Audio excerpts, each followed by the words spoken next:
Hello guys, welcome to my channel pointer classes. तो आज हम देखने वाले हैं 9th क्लास का थर्ड चैप्टर है प्राचीन भारत और विश्व। इसके बीच में जो भी क्वेश्चन आंसर्स हैं उनके ऊपर डिस्कस करेंगे आज।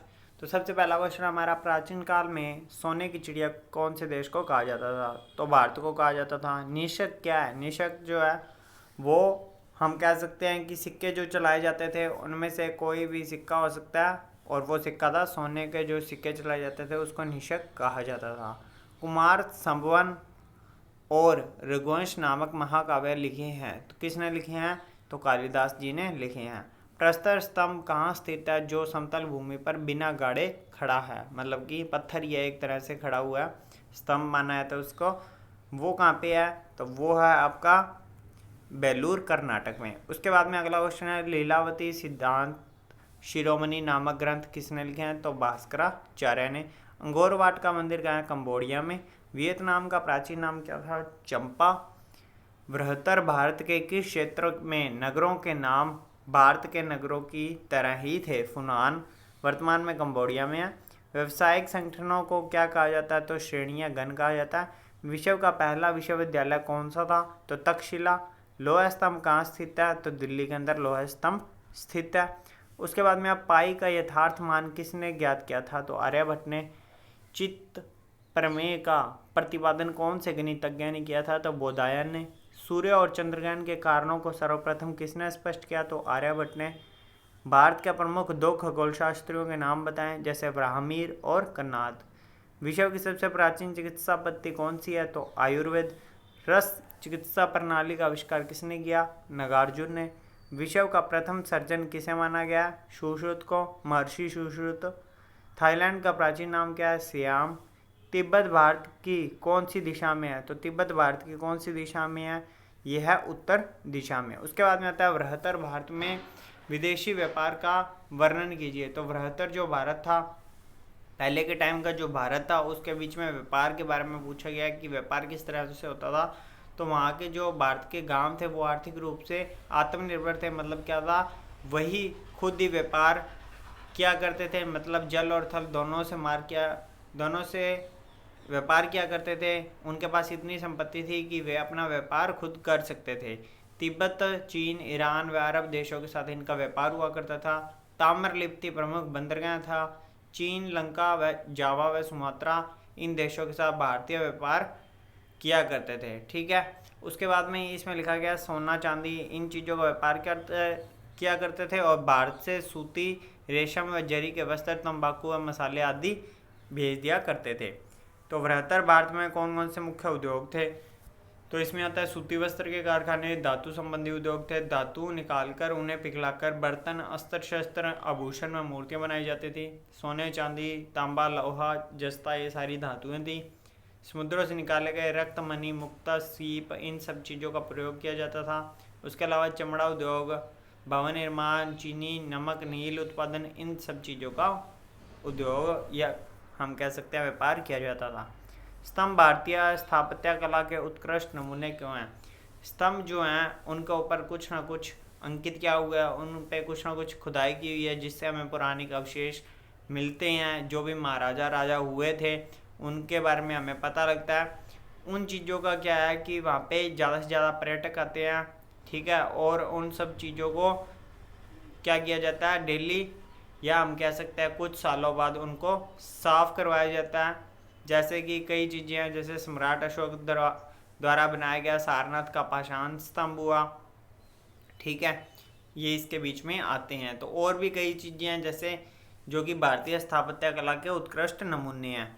ज्योतिष व खगोल के क्षेत्र में भारत की उपलब्धियां का वर्णन करना है। तो ज्योतिष और खगोल के बीच में आप देख सकते हैं, जैसे कि खगोल शास्त्रियों में ब्राह्मीर, कनाद, नागार्जुन, वाघभट्ट, आर्यभट्ट, ये सारे सारे ज्योतिष शास्त्र और खगोल शास्त्री थे। तो आर्यभट्ट ने किस किस चीज़ की दूरी, पृथ्वी के अपनी दूरी पर घूमने और चंद्रमा और सूर्य ग्रहण के बारे में बात की थी। उसके अलावा पृथ्वी का अपने अक्ष पर भ्रमण करके 12 राशियाँ, 27 नक्षत्र, 30 दिन का चंद्रकोल, ये सारी चीज़ें इन्होंने ही खोजी हैं। उसके बाद में प्राचीन भारत में संस्कृत साहित्य में कौन सी रचनाएं लिखी गई? तो विशाख दत्त का मुद्रा राक्षस, भारवी का किरातार्जुनियम, भरत का स्वपन वासवदत्ता, कौटिल्य का अर्थशास्त्र, भर्तृहरि के वाक्यदीप, तो ये सारी चीज़ें इन्होंने लिखी थी।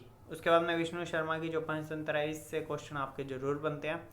बृहत्तर भारत में भारतीय सभ्यता व संस्कृति के प्रमुख केंद्र कौन कौन से थे? तो जहाँ पे सब भारतीय सभ्यता थी और संस्कृति भी दिखाई देती है और उसके केंद्र पूछे गए हैं। तो ये कुछ प्रदेश के शहर हैं, खोतान, कुचा, कारा शहर, तूफान, ये शहर भी हैं। और इसके अतिरिक्त अफगानिस्तान, चीन, तिब्बत, श्रीलंका, ब्रह्मा, कंबोडिया, मलाया, जावा, ये सारे के सारे भी भारतीय सभ्यता व संस्कृति के अन्य प्रमुख केंद्र रहे हैं। बौद्ध व जैन साहित्य किस किस भाषा में लिखा गया? तो बौद्ध व जैन जो दर्शन है वो पाली भाषा में लिखा गया। जो बौद्ध धर्म के लोग थे वो पाली भाषा में लिखते थे और संस्कृत भाषा में बौद्ध दर्शन के लोगों के विचारों को प्रकट किया गया। उसके अलावा यहाँ पे लिखा गया महात्मा बुद्ध के जीवन को आधार बनाकर संस्कृत व जन भाषाओं में साहित्य की रचना की गई और जैन धर्म का आगम साहित्य प्राकृत भाषा में लिखा गया। तो आप ये देख सकते हैं जैसे कि प्राकृत, संस्कृत, अब्रहश, कन्नड़, तमिल व तेलुगु भाषा में भी जैन साहित्य लिखा गया है। निबंधात्मक क्वेश्चन है, बृहत्तर भारत क्या है? तो बृहत्तर भारत है जो वो सिंधु सरस्वती सभ्यता के काल से लेकर गुप्त वंश शासकों के काल तक मेसोपोटामिया, मिस्र, ये सारी की सारी सभ्यताएं हुई हैं। इसके बीच के काल को क्या बृहत्तर भारत माना जाता है। जब गुप्त काल हुआ करता था चंद्रगुप्त मौर्य वाले टाइम में, तब भी बृहत्तर भारत के नाम से जाना जाता था। वहाँ पे किन किन राजाओं का अधिकार रहा है, वहाँ पे कौन कौन सी सभ्यताएं थी, ठीक है, उसके अलावा क्या क्या केंद्र रहे हैं, जितना भी अभी तक आपने पढ़ा है जो भी बृहत्तर भारत से संबंधित है वो आप इसके बीच में लिख सकते हैं। बृहत्तर भारत के स्वरूप को समझाएं। स्वरूप का मतलब क्या होता है कि उसके पार्ट्स बताने हैं कि इसके बीच में कौन कौन सा क्षेत्र आता था, उत्तर की तरफ क्या था, दक्षिण की तरफ क्या था। तो इसमें मध्य एशिया के कुछ क्षेत्रों के बारे में बताया गया, फिर अफगानिस्तान के बारे में बताया गया कि वहाँ पे लोग किस तरह से धर्मों का प्रचार किया करते थे, ठीक है। श्रीलंका, चीन, तिब्बत, म्यांमार, कंबोडिया, इन सभी में क्या था कि जो भारत के लोग थे वो इन सभी देशों के अंदर गए थे और वहाँ पे इन्होंने कुछ ना कुछ चीज़ों का निर्माण करवाया था, ठीक है। वियतनाम, मलेशिया, इंडोनेशिया, लाओस, ये सारी चीज़ें आ गई। प्राचीन भारत की कला का वर्णन कीजिए। अब प्राचीन भारत की जो कला थी उसके बीच में सबसे पहले आती है स्थापत्य कला। स्थापत्य कला का मतलब क्या होता है? जिसकी स्थापना करवाई गई हो या बनवाया गया हो, जिसमें स्तंभ आते हैं, स्तूप आते हैं, किले हो गए, भवन हो गए, गुहा ग्रह हो गए।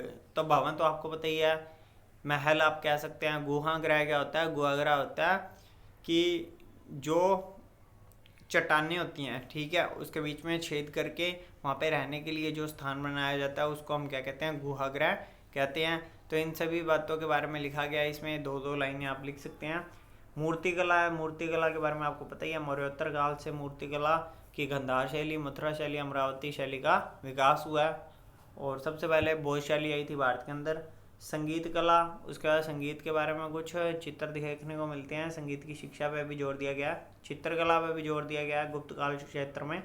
गणित के क्षेत्र में क्या भारत की क्या देन है? तो वही आर्यभट्ट जो है जिसने शून्य का आविष्कार किया और वर्गमूल हुआ, वर्त की वृद्धि, व्यास, पाई का मान, ये सारी चीज़ें इसके बीच में आ जाएंगी। उसके बाद में विज्ञान व चिकित्सा के क्षेत्र में भारत की उपलब्धियों को स्पष्ट करें। तो विज्ञान व चिकित्सा के क्षेत्र में भारत के गुरुत्वाकर्षण नियम, भौतिक विज्ञान, इन सभी चीज़ों के बारे में आप देख सकते हैं। यहाँ से आप स्क्रीनशॉट ले सकते हैं, ठीक है। 6th क्वेश्चन आता है बृहत्तर भारत में व्यापार व वाणिज्य।